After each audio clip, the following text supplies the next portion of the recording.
One more, man. One more. I ain't coming on here. No. One more, bro.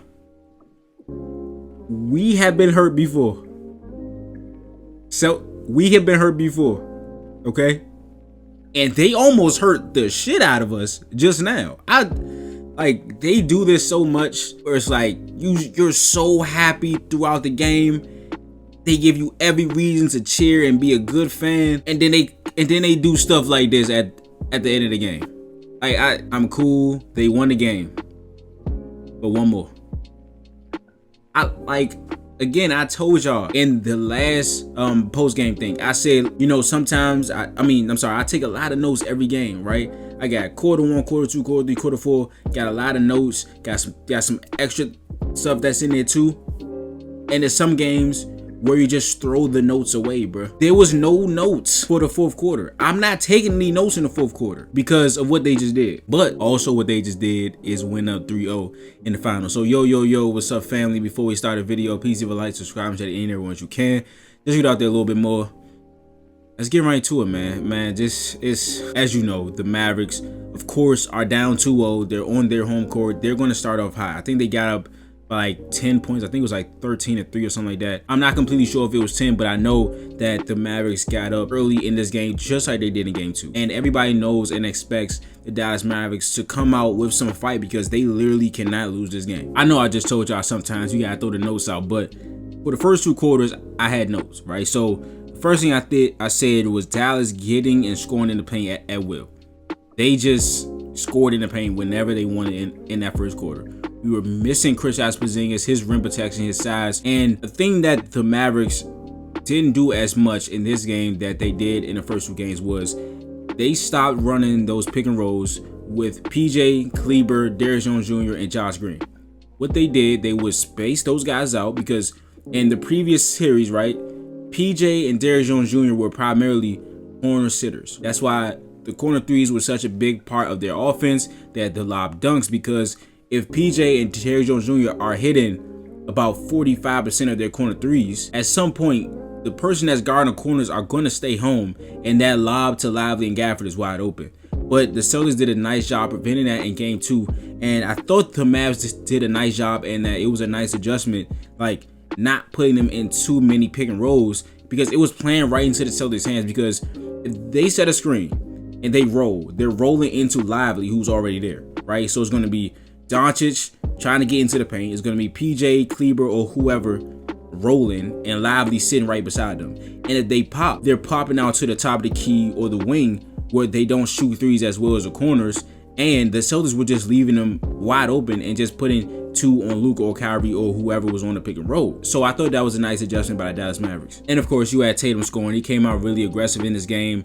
There's still some possessions throughout this game where Tatum was obviously settling when he could have easily just drove the ball. It's just a part of him now. I have to just accept that he's going to settle. So as long as for the most part, as long as he is aggressive, I think that's the only thing that we can ask of Tatum as far as like his shot selection, but he played great in this game. And in the first quarter, the Celtics went on an 18-5 run. There were so many runs in this game. 2 really big ones right back to back to each other, which made this game really, really close at the end. And of course, Sam Hauser. Sam Hauser was huge in this game.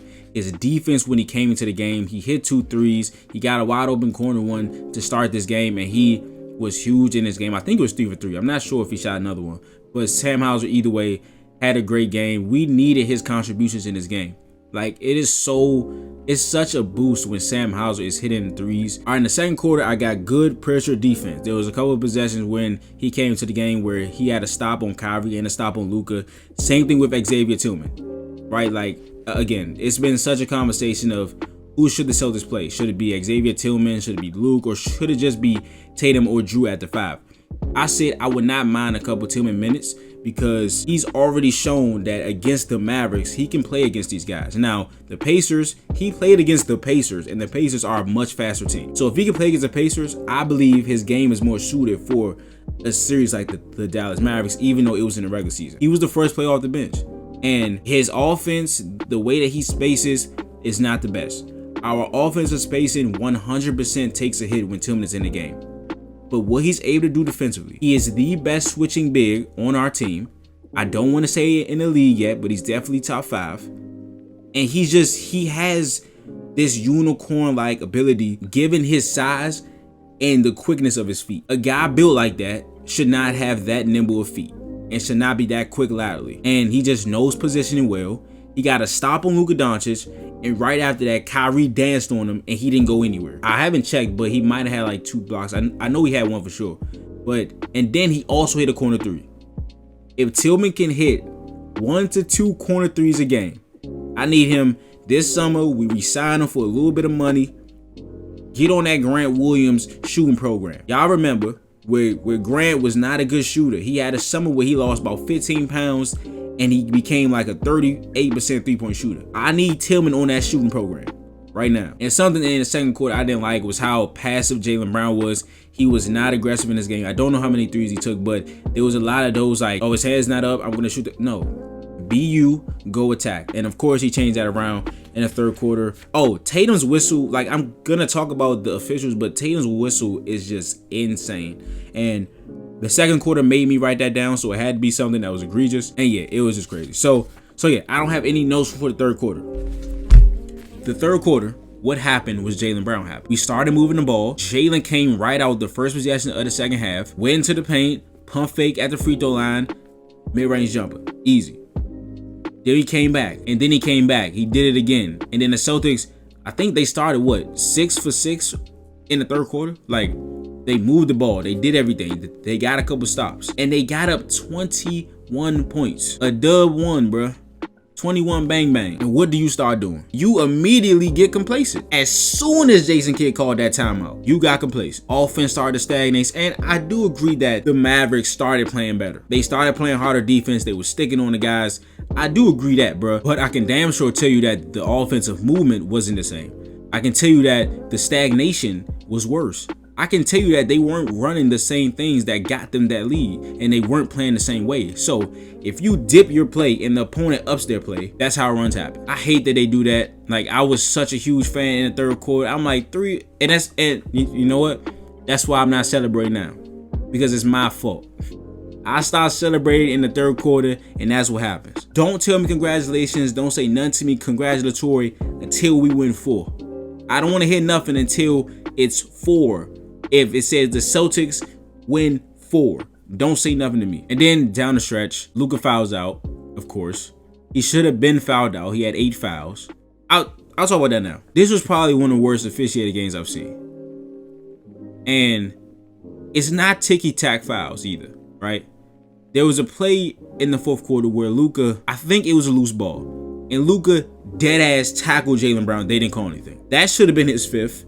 And the one that I thought they said that they challenged the first call when he picked up his 6th foul the first time. Then they came out, it wasn't no challenge. Fine. When Luka picked up his 6th foul again, tell me they didn't want to overturn that so bad. They looked at that for about 5 minutes. They went to the headset, took the headset off, talked about it, then went back. Adam Silver's on that damn.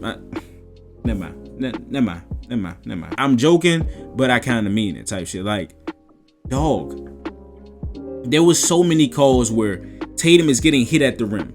Tatum had a dunk and PJ hit him on both of his arms and they didn't call a foul. And the very last one, that Tim Hardaway shit. When Derek White grabs his arm and does like this to the referee and nothing happens. And before that, Al Horford, I don't know why the fuck you even chose to do this. I love you, but why did you do this? We got a huge defensive rebound. Al Horford just speeds up the court. As soon as Al hit half court, Joe Mazzulla is running, calling timeout. He's running up the floor, calling timeout. I saw him before Al even got to the corner. When he touched half court, Joe Mazzulla was trying to spam timeout. You got 3 refs. Nobody's looking at him. He starts from where he's supposed to be, calls timeout. Nobody sees him. He runs the baseline and is doing this, is running on the court, trying to get a timeout. Nobody sees it. And to top it off, Josh Green pushes Al Horford out of bounds. Nope, Mavs ball. They tried every damn trick in the book. Now, am I saying that the refs also didn't miss calls on Mavs? Yes, they did. The Celtics had some favorable whistles too. But if you're a Mavs fan and you're gonna sit here and tell me that the refs were on our side in this game, I will sit down and watch the game with you and show you how they was. That's it, man. That's it, man. We got one more. We got one more game. We got one more. Let's keep it pretty. Let's keep it cute. Say what you gotta say. But we ain't celebrating early, man. Because when we get this shit done, nobody can tell us anything. So just, I promise you it's gonna be worth it. Stay down right now. Stay down with me right now. We got one more. When we get this done, I got you. But if you enjoyed the video, please leave a like, subscribe, and share to any and everyone that you can. Just out there a little bit more. And I will see you guys in the next video. But this is Nick. #1more. Peace.